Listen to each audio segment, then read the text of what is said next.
A new report by audit and consulting firm PWC is recommending regulation of the digital financial players in the country. The report says that a regime where all non-deposit taking providers of credit to the public, regardless of their business model, would be bound by a set of consumer protection principles. Let's get more from our very own Faisal Ahmed. The report launched in Nairobi Wednesday on the digital lending industry in the country, roots for consumer-centric regime, following comparison with 11 other countries. This comes at a time when the Central Bank of Kenya and the National Assembly insist that the sector must be put under control. That transparency and fairness, in our opinion, as much as it already is enshrined in principles of consumer protection, ought to be codified and applied specifically to providers of consumer credit. Transparency in pricing as well, same thing. Disclosure of key terms and conditions, restriction on certain debt collection practices. The reason for having this explicit principle is so that there are no grey areas about what can or cannot be done. The things that concern us as legislators and some of the issues that the other stakeholders also raised, and you have articulated them very well, in which case we are all on the same page as far as what the problems are, and that we need to resolve them.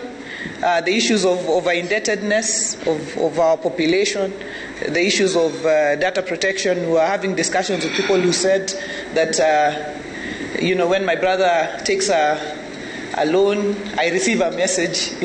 The report, however, says most countries of the 11 in the survey do not apply a single regulatory approach. This includes requirements such as stringent rules on minimum capital, financial adequacy reporting, local shareholding, among others.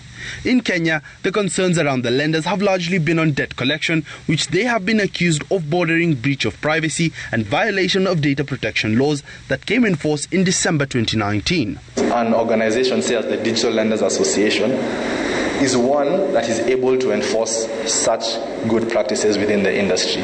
It may be the case that now the industry has grown and there may be need to now enforce a consumer credit code that would apply to all participants in this space, regardless of their membership to these organizations.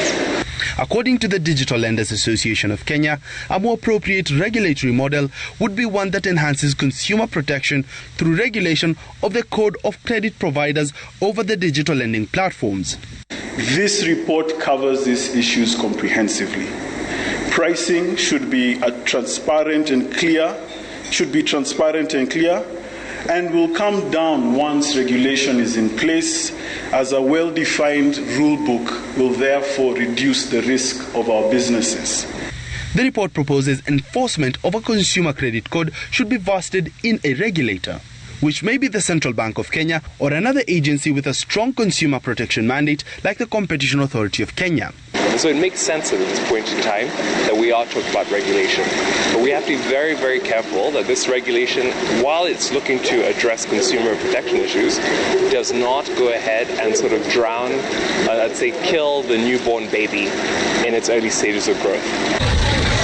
It is estimated that 6 million Kenyans borrow on average 4,000 shillings every month from the digital lenders. Faisal Ahmed, Citizen TV, Nairobi.